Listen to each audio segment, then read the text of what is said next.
आज मेरा ब्रह्मा बाबा का ज्ञान अमृत पाठ।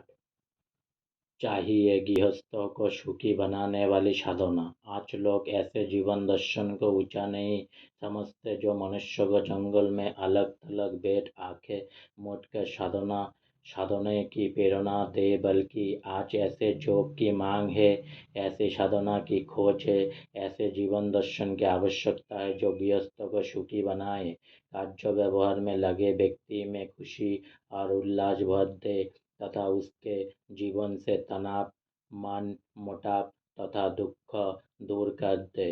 अंत एक स्वस्थ, समृद्धशाली एवं सुखी समाज के निर्माण के लिए निर्विकार जीवन की नींव डालना जरूरी है। कमल की विशेषता लोक प्रसिद्ध है कि वह कीचड़ में रहते हुए भी अलिप्त रहता है, परंतु साथ में एक विशेषता यह भी है कि उसका अपना एक परिवार होता है। कमल, ककड़ी, पत्ते इत्यादि ये सब उसके संबंधी ही तो है।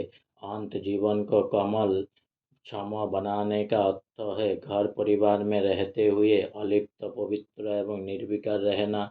ऐसा निर्विकार जीवन ही आर्थिक सुख देने वाला तथा समाज में सुख तथा साहित्यिकता का सार भरने वाला है। आज मेरा ब्रह्मा बाबा का ज्ञान अमृत पाठ यहीं पर समाप्त होता है, इसीलिए ज़्यादा से ज़्यादा सब्सक्राइब करिए और ज़्यादा से ज़्यादा लाइक करिए और मेरे साथ बोलिए ओम शांति।